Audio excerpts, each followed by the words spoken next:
එළි ඉන්න අයට බන්න ටික අහන්න බැරි නම් පොඩ්ඩක් නිහඬව හිටියනම් හරිනේ අපිට මේ වැඩසටහන කරගන්න. පුළුවන් නම්. එහෙම අමාරුයි වගේ නම් ඇතුළට ඇවිල්ලා වාඩි වෙන්න නේ.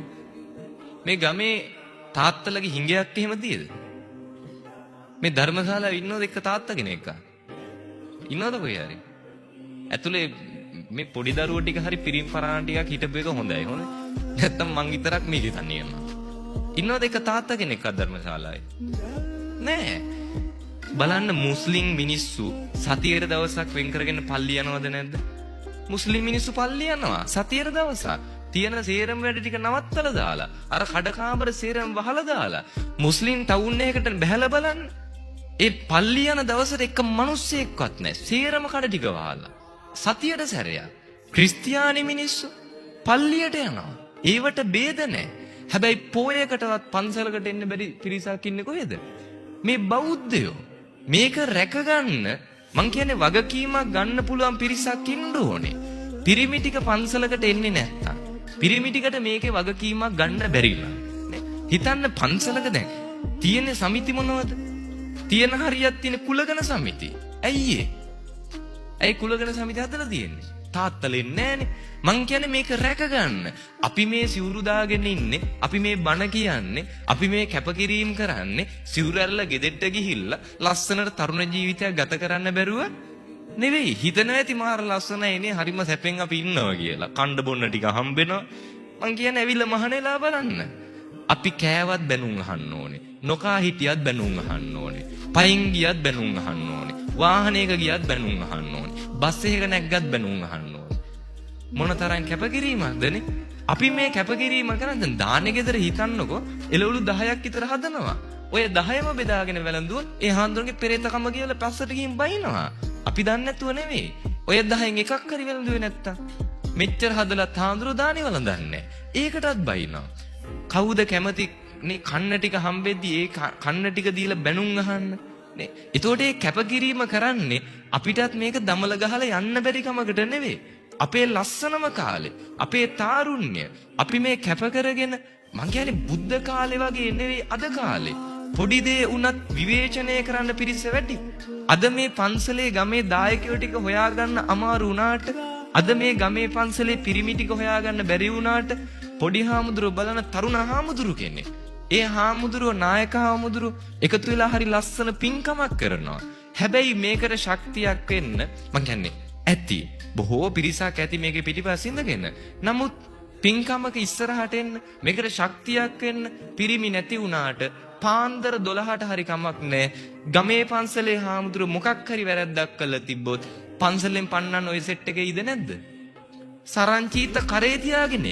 අද මෙතෙන්ට නැති දායක සභාවේ වැඩිම පිරිස හාමුදුරුවෝ පන්නන්න ඕනේ වෙච්ච දවසක එදාට පන්සලට.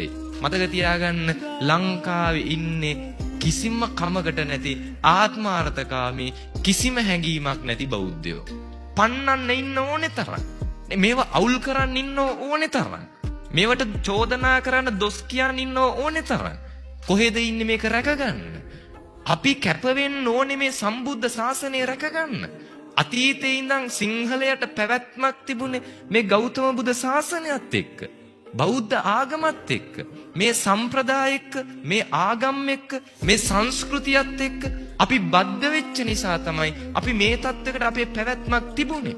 අතීතේ ඔබ පන්සලකට එද්දී සෙරෙප්පු දෙක අවුරුදු 20කට ගලවපු කලින් ගලවපු තැනයි අද ගලවන තැනයි වෙනස්ද නැද්ද? වෙනස්. එදා ඔබ පන්සලකට ආවන් පස්සේ තිබ්බ ගෞරවය මොන තරම් ශ්‍රද්ධාවක් පන්සලේදී තිබ්බද? අද දරුවෝ ළඟ ඒක තියෙද? නෑ. අද ඒව පුරුදු කරන්නේ. අද පන්සලකට දරුවෙක් එක්කන් එන්නේ. පින්කමක් හුරු කරන්නේ. මේ ශාසනේ වැඩි කල මෙහෙම ගියොත් තියෙන්නේ නෑ. හෙට අනිද්දම ඔබේ දරුව ඔබව ගිහිල්ලා වැඩිහිටි නිවාසයක දායි. හෙට අනිද්දම ඔබේ දරුව ගිහිල්ලා ගෙදරින් එළියට දොට්ට දායි. හෙට දවසේදී පන්සලකට දානයක් දෙන්න කෙනෙක් නැති වේවි. මේ ශාසනේ වැඩි කල තියෙන එක නෑ. මේක රැක ගන්න ඕනේ අපි. මේක පරිස්සම් කරගන්න ඕනේ අපි. ඒකට හැඟීමක් තියෙන්න ඕනේ අපිට. ඒ හැඟීම අපිට නැත්තම් මං කියන්නේ කමන්නේ. මේක වැඩක් නැත්තම් නේ මේක දමල ගහලා අයින් කරන්න කියලා හිතනවනම් කමක් නැහැ. හැබැයි අනාගතයේ අපේ දරුවන්ට මේ වටින දේවල් නැති වේවි. මේ බෞද්ධ දර්ශනය නිවන් මාර්ගය කියන එක තඹ සත පහක්වත් තාම අපිට තේරිලා නෑ. හාමුදුරුවන්ට දොස් කියන්න, හාමුදුරු පන්නන්න, මේකට කෙල ගහන්න බලාගෙන, බනින්න බලාගෙන, කට ඇරගත්ත ගමන් චෝදනා කරන්න බලාගෙන බහුතරයේ හිටියට එක ගිහි පවුලක් ඉන්නවද පන්සිල් රකින්න? මෙතන ඉන්න කාට හරි කියන්න පුළුවන් ද හාමුදුරුවනේ අපේ පවුලේ අපි හැමෝම පන්සිල් පද පහ රකින්නවා. පුළුවන්ද කියන්න? කොහෙද ඉන්නේ පන්සිල් ටික රකින්න ගිහි පවුලක්? මේ ලංකාවේ මේ බෞද්ධ රටේ. මොකද්ද අපේ බෞද්ධකමනේ? ඒ නිසා ආරාධනා කරනවා බෞද්ධ වෙනවා කියන්නේ උපදිනකොට බෞද්ධ වෙච්ච එක නෙවෙයි. බෞද්ධ වෙනවා කියන්නේ අම්මා බෞද්ධ නිසා මම බෞද්ධ වෙච්ච එක නෙවෙයි. බෞද්ධ වෙනවා කියන්නේ මම තාත්තා බෞද්ධ වෙච්ච නිසා මම බෞද්ධ වෙනවා කියන එක නෙවෙයි. බෞද්ධ වෙනවා කියන්නේ ලොකු හාමුදුරු අඳුරන නිසා බෞද්ධ වෙන එක නෙවෙයි. බෞද්ධ වෙනවා කියන්නේ පන්සල් ආපු නිසා බෞද්ධ වෙන එක නෙවෙයි.